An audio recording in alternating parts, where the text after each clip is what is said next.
Hi, gorgeous soul, and welcome to Spiritually Empowered Podcast. This show is your go-to place to learn all about your psychic intuitive gifts, explore and unveil taboo topics, and discover new ways to walk in power on this planet that is undergoing a massive transformation. We each came here with a higher calling. This podcast will catalyze you into yours. I love to simplify and refine ancient mystical teachings and practices, let you in on my most personal revelations and shifts, as well as bring on soul-inspiring guests to support you with embodying your power and saying yes to your destiny today. I am so excited to dive deep with you. Let's begin. Hello, gorgeous soul, and welcome to Spiritually Empowered Podcast. Thank you so much for tuning in. I'm so excited to be with you today. I'm going to be whispering, talking very quietly. It is one of those late night mystical explorations. I'm currently out at my parents' house now in the country, and there is a house full of people sleeping. So we're just gonna keep my voice at this level. Let's take a deep breath. Welcome in. Send it out. Take a moment to turn your attention into your being. I have the absolute honor and pleasure of teaching at addiction centers, or one addiction center weekly, a couple times a week. And something that I say often when I go in and teach and share yoga, meditation, workshops, different things is, I'm like, raise your hand if you want to be in your power, if you want to embody your power. And everybody raises their hand. And I'm like, that is a skill and a practice of returning to the present moment, of returning to your body, because your power is not over there. Your power is not over there. Your power exists within you. And there's this whole thing in the spiritual community about high vibe this and high vibe that and raise your vibration and be in the energy of joy. And I love that. And I'm so cool with that. Yet the interesting thing is, and I, have my own experience with addiction, and I get to be in those spaces with people in a really tender place of evolution. And what I have found in myself is that we got to be honest with where we are. We got to be real, and we got to root down deep into the present moment. And the present moment carries all kinds of shit. I was just thinking the other day that every heart on this planet is tender, is in pain. Every heart is longing. And we can always find something sad or something not enough, or we want more of this. We can always find that within ourselves. And some of it is very alive for us. Like if we just had a loss or something just happened, right? That's going to be the loudest energy probably within us until that softens, until that moves out of our focus. And so for me, winged alchemy is honesty. The whole movement of winged alchemy is come as you are. I used to have this quote that's like, come as you are, leave as you want to be. Because in order to get anywhere, we got to know where we are. Like if we're putting in a GPS, I want to be over here with this business, or I want to manifest this relationship. Where are we currently standing?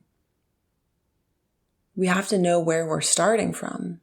And so any journey of elevation and ascension, which I'm cool with. I'm great with all of that.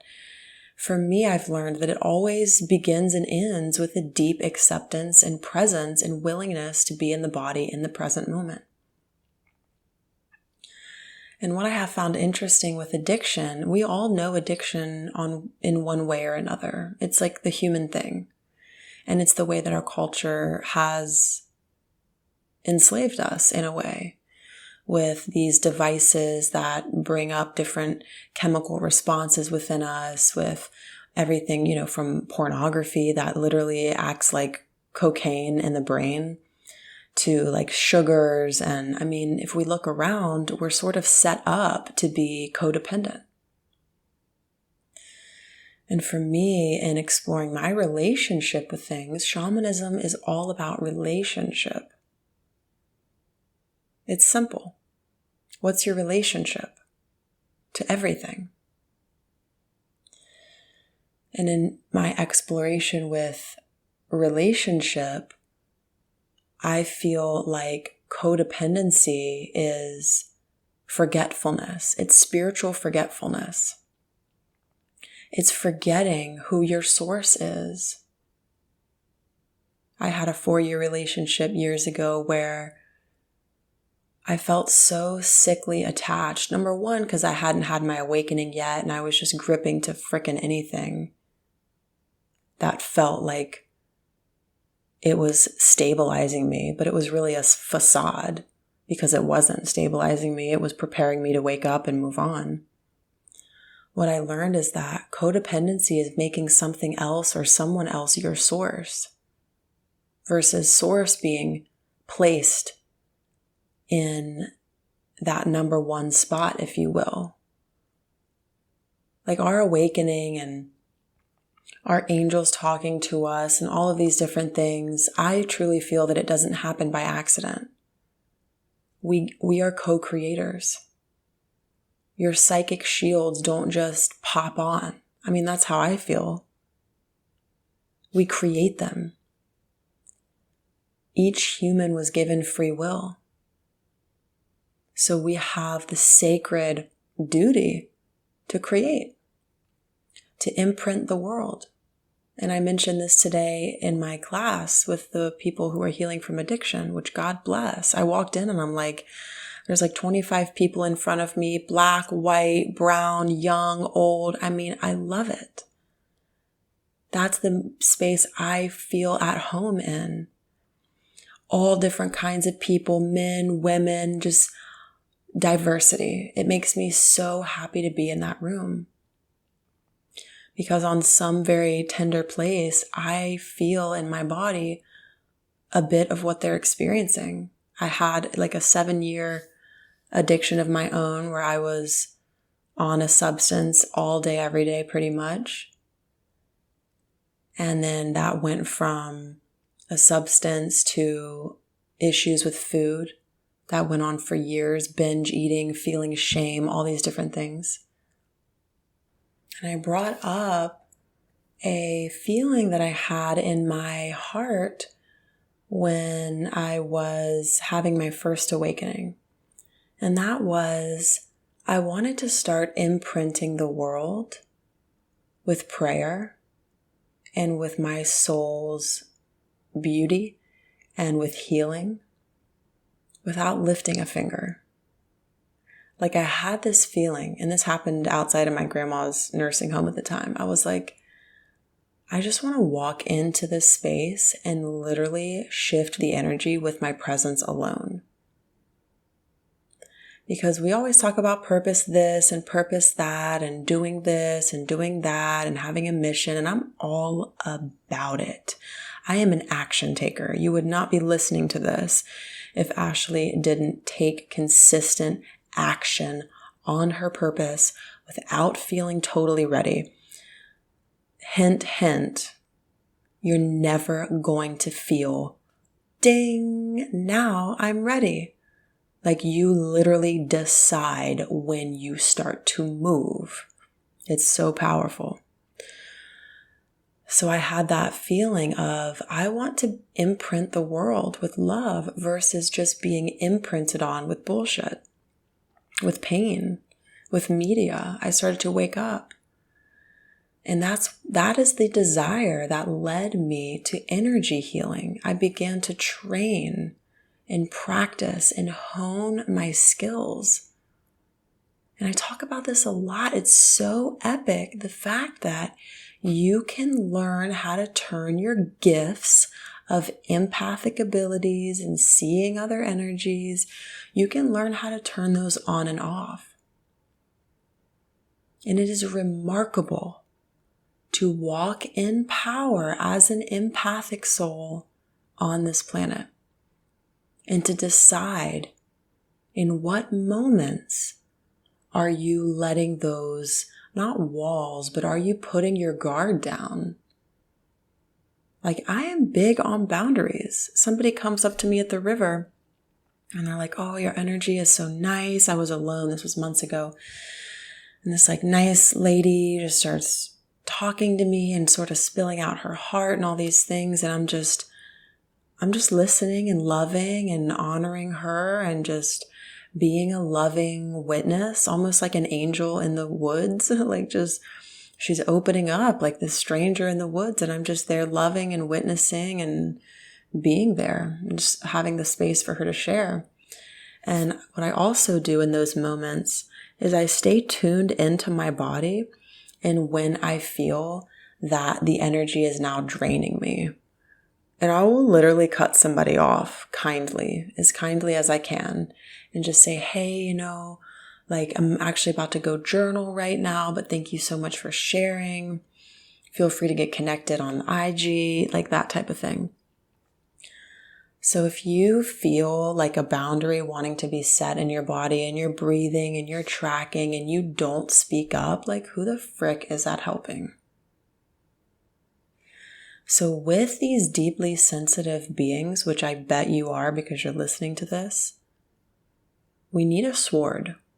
We need boundaries, and we truly have the opportunity to develop great power in this lifetime. And what the heck is power? Power is choice. Like, I think addiction as being the opposite of power. I think it's a distortion of choice, because addiction in the definition is self-harming, right?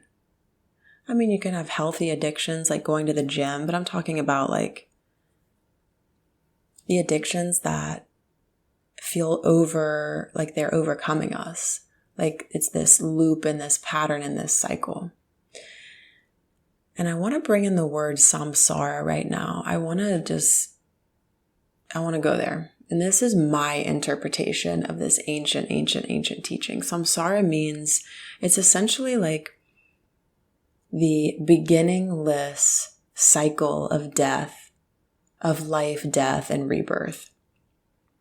And to my understanding, that is like the goal of some types of Buddhism / Hinduism, is to get out of that cycle.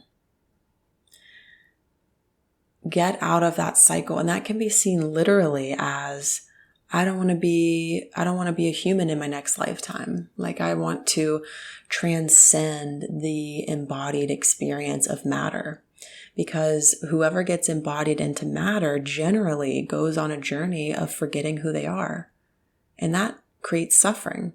Suffering happens when you forget who you are as a spiritual being. It's called avidya. We suffer when we perceive incorrectly, when we forget. It's spiritual amnesia. And many see samsara, like I said, as this cycle of literally repeating. It's like a record that's like scratching. And I see that as addiction. I don't necessarily see this human embodiment as samsara, because my goal, the idea with spiritual practice, in my opinion, is to wake up in the dream. You can be in a body and be awake.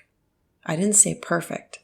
I said you can be in a body and get beyond samsara. That's just my opinion. Like, that's literally just my feeling on this. Because why else would our wise and infinite spirits decide to be in a human body if there wasn't a damn good reason for us to be in a human body? Like, it's so funny. I would laugh out loud right now if I wouldn't wake everybody up. The more spiritual I get, this is so trippy. This is life. The more spiritual I get, the more human I become. Did y'all just hear that right now? The more spiritual I get, the more human I become. It's so trippy. there is an aspect of cosmic humor and trippy paradox in this experience. It's like you want something, you want something, you want something, you want something. The moment you set it down and let it go, it shows up. It's like that type of thing. Let's take a deep breath together. Why not? It's time for a breath.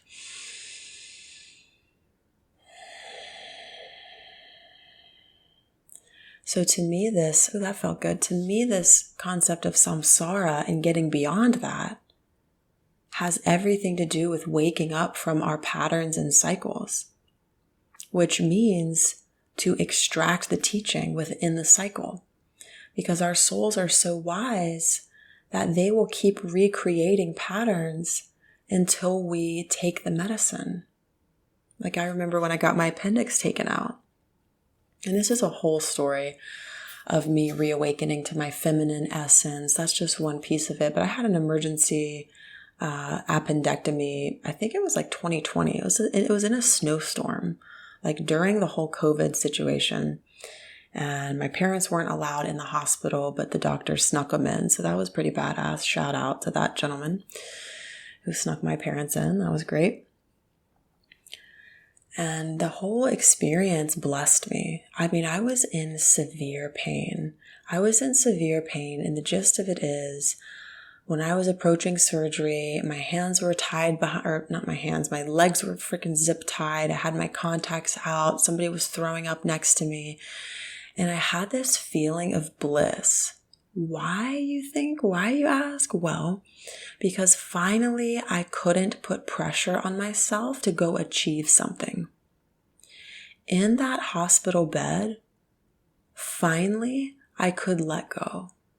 Because I literally couldn't do anything. So I used to have this like pressure inside of me that was like debilitating in a way. And it became like a constant for me. And I'm an entrepreneur. Like I create my schedule. The pressure doesn't come from outside of me. It was coming from inside of me. I create the offerings that I want to offer. And the path of entrepreneurship can bring up pressure too, because it's so much freedom, which, oh my God, what a gift. What an absolute amazing thing. And every single choice and path is going to have its challenges and its blessings. So I realized I was just living in this place of like internal pressure. Like I couldn't ever relax. Because I was always on this edge of I should be doing something. I should be doing more. I should be doing more. And when I was in the hospital, I felt an absolute letting go of every ounce of pressure. And I had an awakening. And I'm still shifted from that. And I told myself, I am here to take the blessing of why the F I am in this hospital bed. I mean, I'm not sugarcoating it. Like it was really hard and it was really scary and it was super painful. Like I was in pain and I don't like pain medication. Straight up, like I'm not into it. And with my path of addiction and different things, and I'm just not into having a distorted perception. Like I'm not into it. And I remember I was like shaking and they couldn't even get like, what is the picture thing? I don't know. It's like almost midnight over here right now. What is the picture thing that they take pictures of the inside of you? Oh my God, an X-ray. I think it was some kind of an X-ray thing. And they like put me in this tube and got pictures. And I was in so much pain that my body was convulsing. And they were like, my darling. They didn't say my darling. But this like woman nurse came up to me. She was like, you should really take something. Like, you don't have to suffer right now. Like, you should really consider taking some pain medication, because I couldn't even hold still for the images. And she was right. And so I took something that was a little bit less psychoactive, I guess you could say. Like, you know, one of the lesser pain medications that you can get in the hospital. And that really helped me. And through that whole journey, I had to stay the night, and my surgery was the next morning. It was like emergency, but like not super emergency. Like they were like, oh, your appendix is not going to blow between now and like 10 a.m. the next morning. So I literally waited. I was on this medication and just in pain and like sleeping at the hospital by myself, just like in severe abdominal pain, right? And they were just saying, or they were like, this is not going to explode. Like, you're fine until the next morning. So anyways, I had it all scheduled. And I just felt this like really interesting release inside my body that I had been craving for a really long time. So I don't really know. I don't remember where I was going with that. But, oh yeah, samsara and waking up in the dream. So my intention through that was, I'm going to take the blessing and take the lesson, because if I don't, I might be in the hospital again. The soul is so wise and loving that it will keep you on that same freaking pattern until you are done with it, until you fully learn it. And that's when our free will comes in. So if you have any type of pattern going on, whether that's you want to make more money, or whether that's you keep attracting a certain type of men or women, or like whatever pattern that just is annoying in your life, the number one key element to liberate that is to have a different thought about it. Because your mind is the powerhouse of awakening in a way. And the mind will only get you so far. I get it. We need the heart. We need to feel through things. Yet opening the door of your perception is like the greatest thing you can do if you're noticing a pattern, which, come on, we all have these, right? And I have truly stepped out of patterns. I have stepped out of my 7-year addiction pattern, gone. I'm sober, clean and clear for 6 years now. Little snaps for me, big snaps, big claps.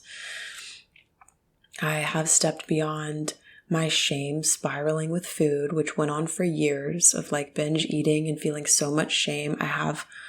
I literally do not feel that cycle at all anymore. And that doesn't mean that I don't overeat and get too stuffed sometimes, but that debilitating cycle is no more. Thank you, God, because I literally used to feel like it would never end. And then I healed the cycle of manifesting men who were just boring and didn't want to commit to me. It was like I kept feeling, this was years ago, I kept feeling the same disappointment that they were not about to move a mountain to be with me. And I healed that and I cleared that. And I knew that that was a pattern because I kept feeling the same feeling in my body after relating with different men who had the same vibe, but a different face. That's how you know I'm having the same chemical, emotional response in my body again, even though this is a different person. That's the pattern. And you're the common denominator. So we have this beautiful opportunity to say, there's a gift happening here. There's a lesson happening here. And some of these cycles are so painful. For real. And at the end of the day, it is possible to say, why is this happening and how could it be helping me? Or what is this sacred teaching? And I have asked and I have sat at that Bodhi tree like the Buddha did. And I have literally requested, show me the blessing, show me the teaching. The Buddha said, I am not getting up from this tree until I am awakened. That's the type of boldness that moves mountains in our lives. It's bold, it's decisive, it's certain. Want to go out and live your dreams? Embody the qualities of boldness, of certainty, of confidence, of making a choice and choosing it fully. That's some badass stuff right there. Having conviction, making a decision, and being willing to say, damn, that wasn't the right thing for me. But at least I went all the fork in. At least I went all in, baby. I used to have this pattern of like being half in, half out. And so I attracted men who were half in, half out. Oh, I could have you or leave you, like whatever. You're not that cool. I was like, damn, y'all. So I did some heavy duty, pleasurable, kinky shadow work around why do I love men who won't commit? Why do I sort of like that? And I just lovingly and comically looked into that. And I cleared that daggone pattern. Like it literally got cleared. And I started attracting absolute kings who were like, be mine. Be with me. Like leaders. You want to go here, you want to go there. Like consistent, safe. Oh my goddess. Like so dreamy. Yet it was real.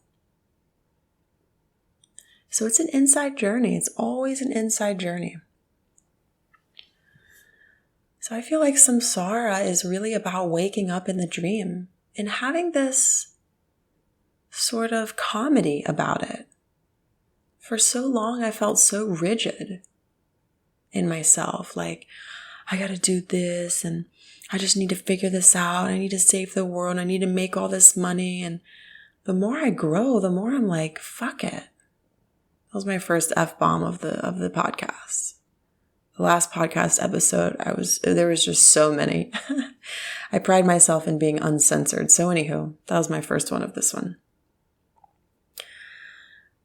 So my point is, it's like having this lightness more so. And what gives us that lightness is our spiritual awakening, is identifying with our own infinite self. Because if we are so in the nitty gritty and so in this embodiment and so focused on what the eyes can see, it's going to feel really serious and things are going to feel really hard to shift. Yet if we move into those higher states of, I am an infinite spirit, and everything around me is going to pass away and transform in this 3D world. Like that's just it. We are all going to go to the beyond. And the idea with shamans and shamanism is go to the beyond before you die. My teacher would say, we're stalked by death. We're stalked by death until we die. Metaphorically. And there's even this shamanic practice that I did. It was so cool. It was so cool. It's called the little death. Don't try this at home unless you feel otherwise guided to. But it's a very specific practice and I'm not encouraging this. I'm not even going to teach you how to do it because I have to look at my notes. But essentially it's called the little death and we practice it with one of the students in the course that I went through the Four Winds Society. And essentially, the shaman who's working on you lifts your body, lifts your energy body up and throws you out into the stars. And that little cord, that little glowing cord is attached to your tummy. You'll always come back. And you're brought back by the shamanic healer that's working on you, right? It's like this whole ritual. But the idea is to die before you die so you can be claimed by life and not stalked by death. Once again, a cosmic paradox. At the deepest part of your grief is the seed of incredible joy. I was listening to Carolyn Elliott's podcast, which she is so cool, and I'm so into her teachings. And her friend Layla, were talking about, actually Layla specifically was like, well, her husband at the time in that morning was feeling just really sad, like, oh, I just want to be enlightened and I'm just not there and I just want to be awakened. And they were all laughing and it was like real feelings that he was having. And she was like, one thing that she said was, you can get to enlightenment through despair. Like you can go there. You don't have to go up to bliss. Like there's two entry points. I forgot how she said it, but it was so brilliant. Like you can go all the way down into that and access the portal of heavenly bliss and awakening on this planet. There's more than one access point. You don't have to be standing on a mountaintop or drinking ayahuasca. Like, your awakening is available to you. And sometimes, maybe all the time, we got to start by getting really real and being in the body and in our experience. For me, for so long, I was so in this space, and sometimes I still go there, but I'm really proud of myself for repatterning this. And the old pattern was this constant, like, wanting to be this elevated version of myself. Like wanting to, essentially, it's this feeling of, I am not enough. Like, that's where it comes from. I love embodying future versions of myself, and I'm all about that. But when it's like this grippy thing of always trying to reach the next level and reach the next level and reach the next level and reach the next level, first of all, that can steal your life. It's like trying to have an orgasm and trying and focusing on the orgasm and trying. It's like, dude, you're not even letting it in because you're so mentally hooked into it. Like, you're so focused on this attachment of this experience that now you've missed all of the ecstatic pleasure that's happening right here. So once again, the more I awaken spiritually, the more I am being a human. Because why else would we come here? Just to ascend? Or did we come here to ride our bikes and to blow bubbles and to have babies if we want to and to have our hearts broken and to like go through the journey, grow through the journey? I wrote and published a whole poetry book called Awake in a Dream. And for me, that's about being a storyteller in your life. Like, not just taking the stories that are given to you. That's so boring. Taking the genetic stories and taking the Disney Channel stories, and like, the stories shape our lives. And we can pick up a pen or a pencil or our imagination and start writing a new and fun and creative and spontaneous and life-giving story. Which brings me to the point of this teaching sunyata, which is the void. Another sacred, sexy paradox. It's so fun. I'm so into it.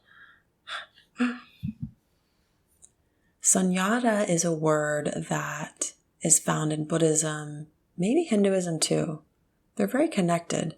They definitely have different beliefs. One of the core different beliefs of Hinduism and Buddhism is Hinduism believes in something called the Atman, which is the eternal, essential, unchanging self that lies beyond suffering and time. And Hinduism believes that the Atman is equal to Brahman, which is God. So your essential self is God. You are one with that. It's like Soham, which means I am that I am. So Hinduism and that Indian spirituality, which I've had the pleasure of studying for like 8 years in my yoga journey. That's where yoga comes from, right? Like, that's it. That's the wealth of knowledge. Yoga is a piece of it. And the word yoga means to yuj, Y-U-J. That's a Sanskrit word which means to unite, to unite, to unite, to have a marriage of yourself, to be unfragmented. It's the great return of inner unity, of uniting contraries. And Atman means this unchanging, essential self that you are, that lies outside of time and suffering. And then Buddhism comes in and has a word called Anatman, or Ana-Atman. I can't remember, Anatman or Ana-Atman. And that means There's no unchanging self. So that is so interesting to me. That's one of the core differences in these teachings. And there's many different kinds of Buddhism. Yet this is so fascinating that Buddhism comes in and says, no, there's no unchanging self. Everything is flux. Everything is arising in dependency. Everything, it's like there's no independent arising. Everything is connected and linked, and your brain is connected to your heart, and you're connected to somebody across the world. And I'm like, dude, why can't these both be true? Like, I'm in true yoga fashion, in true inner unity fashion. I'm like, I'm all about both. I'm all about an essential capital S self that never suffers, that never dies. Shamanism believes the same thing. It's the spirit. It's the part of you that never steps into the river of time, and it's one with the divine. My shamanic teacher, Alberto Villoldo, says there's one spirit. There's one spirit. There's many souls. We each have a unique soul, yet there's one spirit. So spirit in shamanism could be synonymous to the Atman in Hindu philosophy and religion. That there is this part of you that is abiding in unconditional love no matter what. It's always radiating pure, unconditional love. And perhaps it stays there. Perhaps it is immovable. It's always in that space of pure positive focus and unconditional love. And then Buddhism says, well, everything is changing, even who you are. So Buddhism actually says there's no self. Like straight up. There's no self. At the core of your essence is actually emptiness. At the root of all existence is called sunyata, which is the void. And if you looked up sunyata, it's an image of like this circle. I think it has like a little opening. It's this circle with an opening. And this sunyata is not empty. It contains all potentialities. It is the womb of life. It's the dark womb that birthed you into existence. The cosmic womb, your mother's womb. This sunyata is the numbness that many of us fill with drugs, with substance, with whatever, with shopping. And in my gene keys, which is a whole nother journey, oh my God, it's like astrology, gene keys. I have the gene key of, what's it called, atrophy or something? Anyways, whole nother topic. If you want to dive into that, it's a whole thing. Richard Rudd is a genius, okay? He's the founder of the Gene Keys, and he's an absolute magician. Just incredible. So highly recommend that journey if you feel called to explore. It's based on your time of birth and your date of birth, and you have this like map of your existence.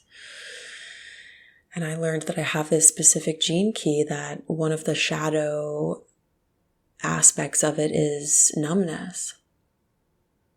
And my point in saying all of this is that at the core of each of us is a level of emptiness and numbness that many people, myself including, want to freaking fill up. I want my partner here. I want a partner. I want food. I want this, I want that, and I want that, and I want that, and I want that, and I want that, and I want that, and I want that. And sometimes at the deepest depth of grief, which grief can sort of be like a drug. It can be like, I don't want to say drug. I don't really love that word. It can be like a substance. It's like a psychoactive experience, actually. It can be like this altered state, like this alternate reality in a way. It's like it can get a little trippy in intense grief, right? And it's in those moments where we're so slapped into the body and so pummeled into the human finality of loss that we can actually have an experience of nothingness, sunyata. And what we find when we surrender into sunyata, into the core, or it lies at the root of everything. The root of existence in this tradition is sunyata. And what we'll find if we go there, when we go there, and we can get there through, it's like we get there through the present moment. We get there through the doorway of the present, whether the present moment is orgasmic bliss, laughter with a child, blowing bubbles, or the depth of grief. It's like whatever is for you is the freaking path to enlightenment. Whatever is. And if we're not allowing what is, then we get stuck in what is. Every time I feel grief come up, I immediately accept it. Oh, I know. I feel it. Oh, I take a breath. I'm like, yep, that's there. I know. I feel you. And I cry, or I just feel through it, and then it goes away. And then it comes back, and then it goes away, and then it comes back, and then it goes away. So the idea is whatever is for you and your body, that's the enlightenment. That's the doorway to enlightenment. Whatever is the doorway to enlightenment.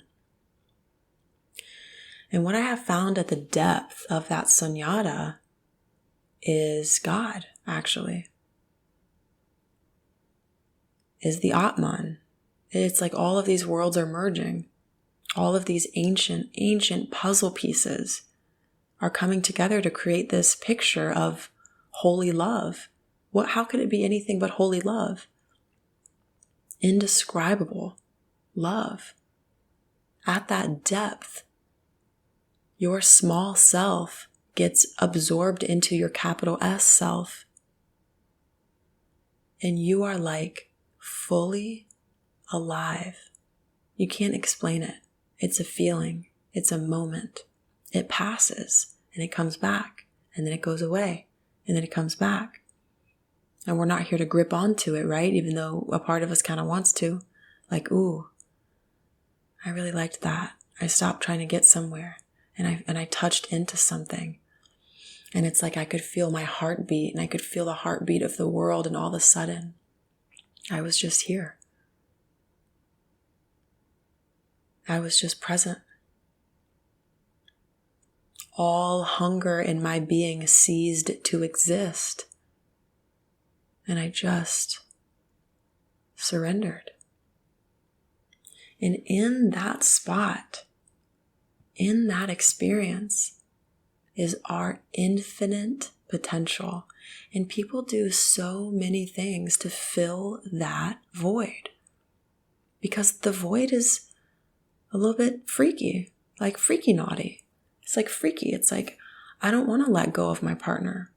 I don't want to stop eating chocolate. I don't want to feel the loneliness. But the thing is miracles and bliss are right behind that door of your willingness to be okay with what is. Maybe not even be okay with it, but just be it. And when we allow it to move through us, it doesn't get stuck. It doesn't get hooked. It just flows. And then laughter comes up in us.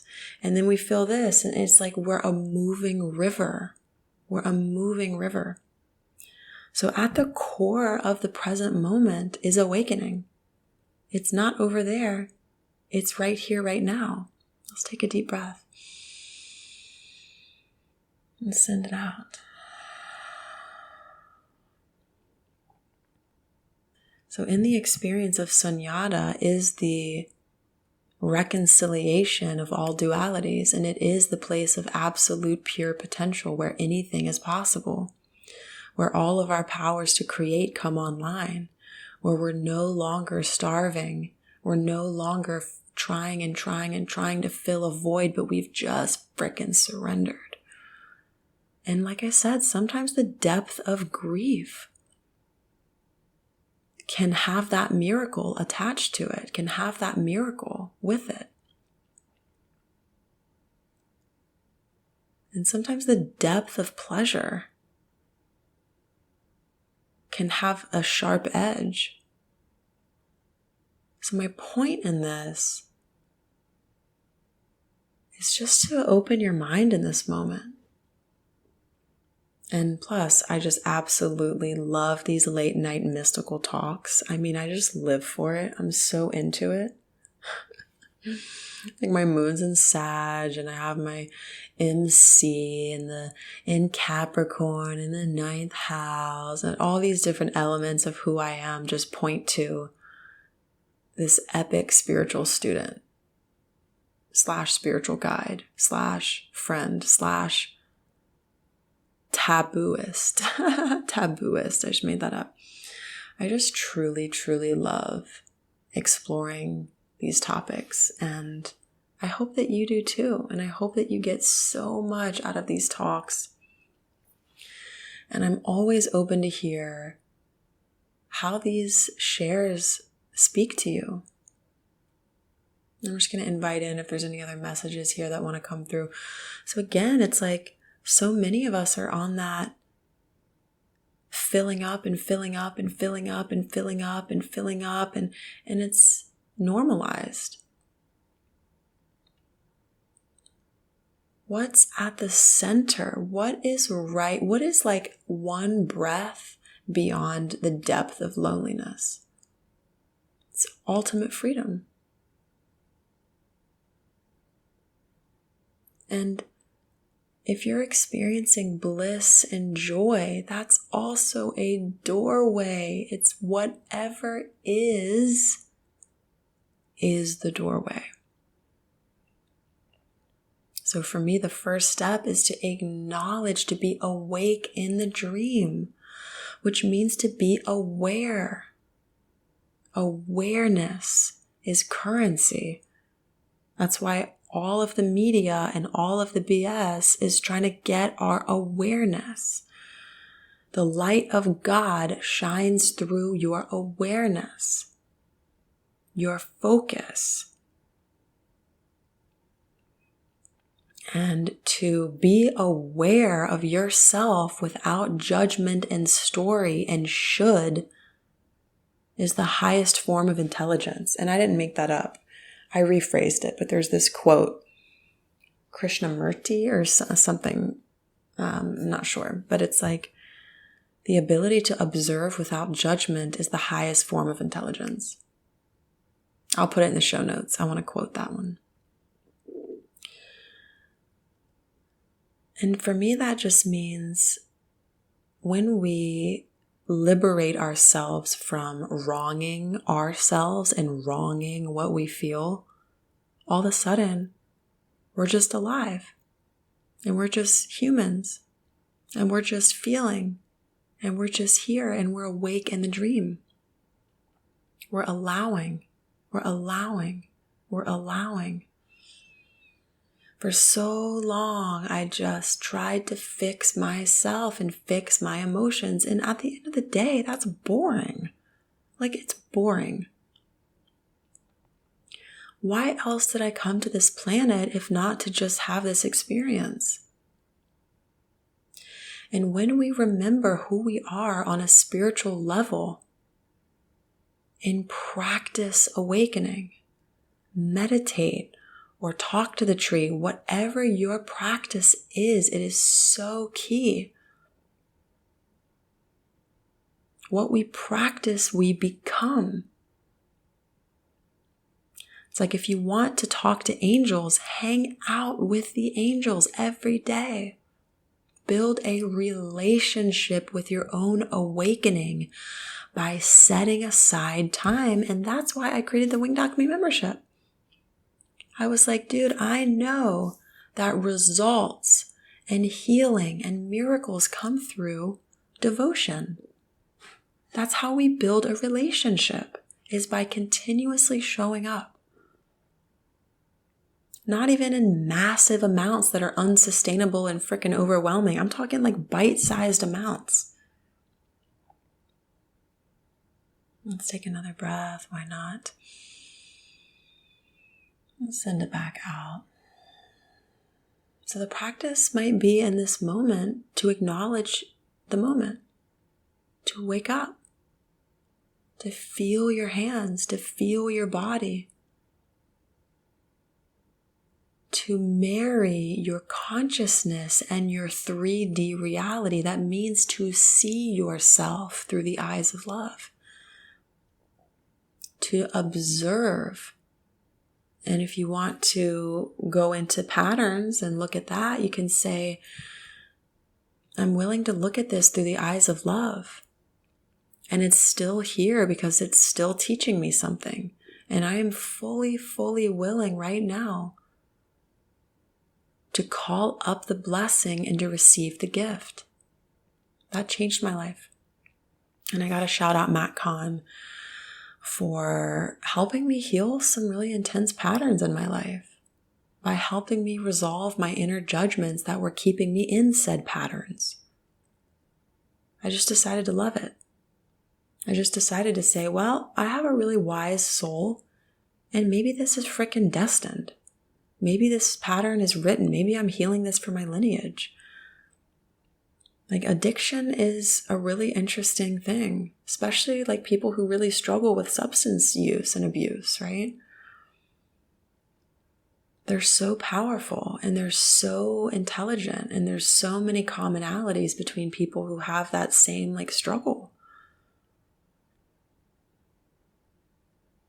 And I feel like the practice of just being awake in the body with a clear consciousness and being willing to go through the emotions and feel them and observe them. That's it. Is that or is that not enlightenment? Enlightenment is to perceive properly. It's a perception. It's a way of viewing. And you can't even talk about it. It's like, okay, let's talk about God. Okay, we can't.